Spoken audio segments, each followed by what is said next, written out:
justice administrative. Madame la greffière. Merci, on va peut-être attendre une seconde parce que il y a Maître Salah. Ah, il est là. Voilà. Alors, Madame la greffière. Allez. Merci, Monsieur le Président. Le Conseil constitutionnel a été saisi le 20 juillet 2017 par une décision du Conseil d'État d'une question prioritaire de constitutionnalité posée par Monsieur Jean-Marc Legarce portant sur la conformité aux droits et libertés que la Constitution garantit des dispositions de l'article L. 131-4 du Code de justice administrative.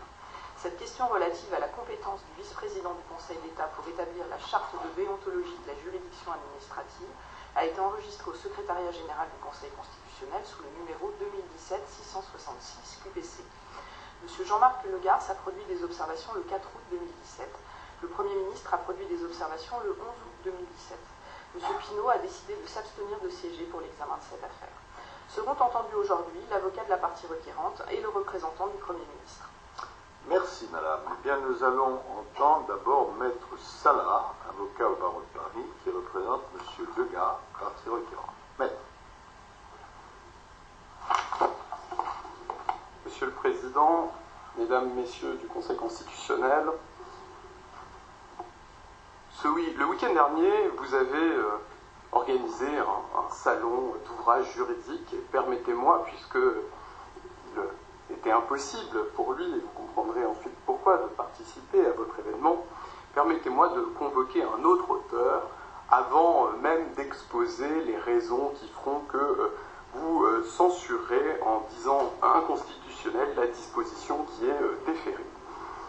Permettez-moi donc d'évoquer Montesquieu et l'esprit des lois pour une raison assez simple, c'est que, et vous le comprendrez bien, cela fera tout son sens dans le cadre de cette question prioritaire de constitutionnalité. Montesquieu disait, lorsque dans la même personne ou dans le même corps de magistrature, la puissance législative est réunie à la puissance exécutrice, il n'y a point de liberté.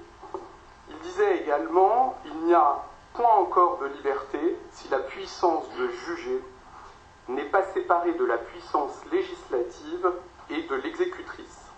Si elle était jointe à la puissance législative, le pouvoir sur la vie et la liberté des citoyens serait arbitraire, car le juge serait législateur. Si elle était jointe à la puissance exécutrice, le juge pourrait avoir la force d'un oppresseur. Sur cette évocation se pose la question pour nous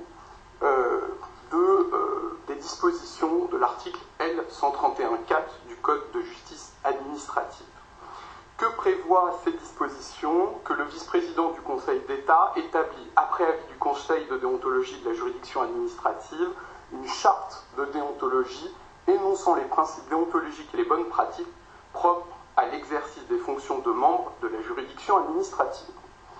L'analyse juridique amène à conclure que cet article ne peut, dans le fil d'ailleurs de votre jurisprudence, être regardé comme conforme aux droits et libertés que la Constitution garantit, et ce pour deux raisons. En premier lieu, cet article est contraire à l'indépendance de la justice administrative et au droit au recours juridictionnel effectif. En second lieu, le même article méconnaît directement l'article 34 de la Constitution. Et pour vous donner les éléments et pour vous donner des éléments factuels essentiellement, vous noterez que dans cette affaire, M. Jean-Marc Legarce a exercé un recours contre édicté par le vice-président du Conseil d'État. Et lorsqu'il a fait ce recours devant le Conseil d'État, qui doit statuer en premier et dernier ressort, vous noterez, et c'est l'annexe du mémoire qui vous a été remis le 4 août 2017, que, comme défenseur au recours, et là, sans rire, vous voyez, premier défenseur, le Conseil d'État. C'est-à-dire que, alors que le recours est porté contre une décision du vice-président du Conseil d'État, la réalité du propos, en termes purement matériels, dans l'indication même de la juridiction administrative, le défenseur premier est le Conseil d'État lui-même. Quand vous portez un recours devant le Conseil d'État et qu'il est matériellement indiqué, procéduralement, comme le défenseur au recours, je pense que ça pose question.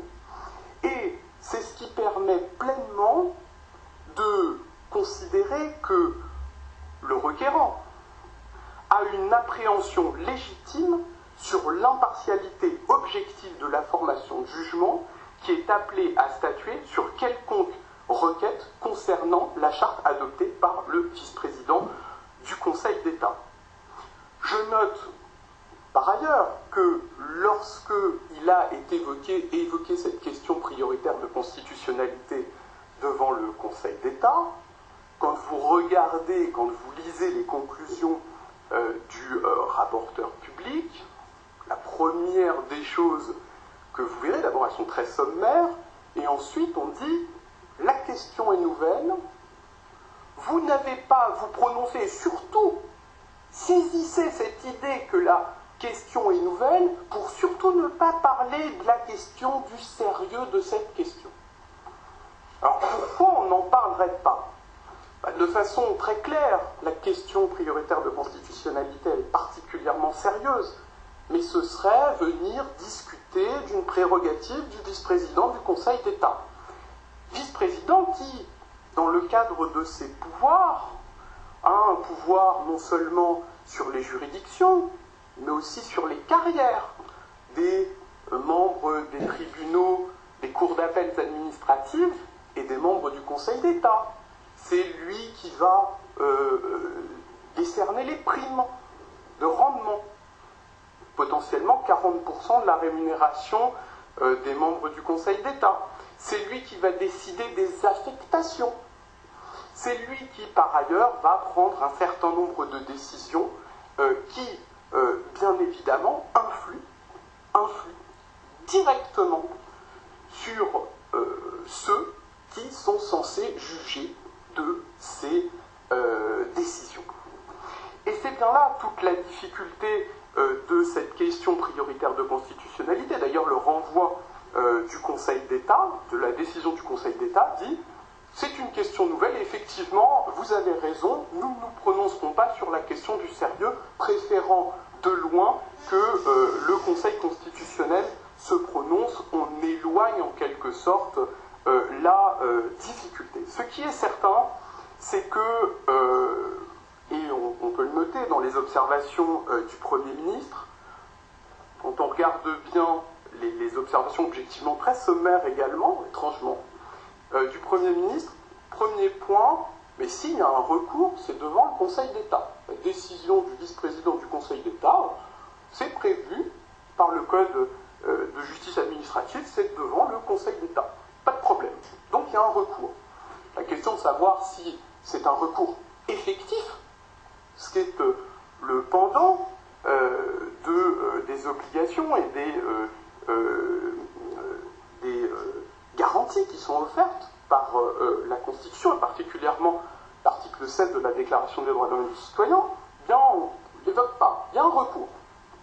Deuxièmement, on vous dit, mais de toute façon, et c'est le deuxième argument, le Conseil d'État a déjà jugé dans un certain nombre d'affaires qu'il n'y avait pas de problème, qu'il offrait toutes les garanties nécessaires à un procès équitable. Dans un certain nombre d'affaires, et là on vous en cite à foison, le Conseil d'État a auto-jugé qu'il respectait bien et que toutes les garanties étaient apportées. J'aurais envie de vous dire, il est totalement jugé parti, comme il l'était d'ailleurs dans l'instance que j'évoque avec vous. Et enfin, on vous dit, le Code de justice administrative et les règles générales de la procédure combinées constituent des garanties légales suffisantes de l'indépendance et de l'impartialité des membres du Conseil d'État. Et en gros, par pétition de principe, on vient vous dire, pas de problème. La réalité est tout autre. Tout d'abord, il y a une atteinte à l'indépendance de la justice administrative et au droit à un recours juridictionnel effectif. En réalité, l'atteinte portée est de deux ordres. à partir du moment où il a été attribué au vice-président du Conseil d'État le pouvoir d'adresser à l'ensemble des membres des juridictions administratives des instructions sur les conditions d'exercice de leurs fonctions, par définition, il a été remis en cause l'indépendance interne des juridictions.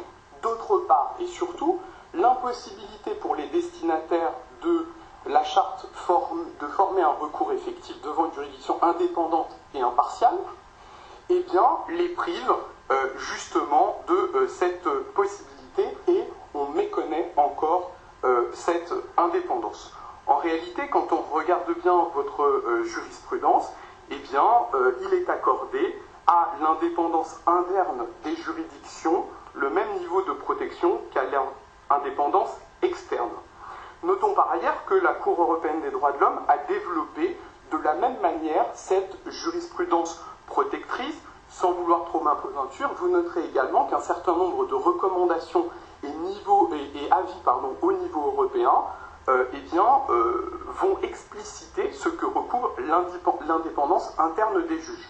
Notons simplement que le Conseil consultatif des juges européens, dans un avis publié en 2016, a indiqué, et c'est là le plus intéressant, que compte tenu des tâches spécifiques des présidents de Cour suprême, ce Conseil met en garde contre le risque d'une concentration excessive de différents pouvoirs entre leurs mains, ce qui peut avoir un effet négatif sur l'indépendance du pouvoir judiciaire et la confiance du public dans son impartialité. Que ce soit le pouvoir judiciaire ou que ce soit dans le cadre administratif, la question est exactement la même. Or là, par définition, on va faire se concentrer les pouvoirs entre les mains du vice-président du Conseil d'État et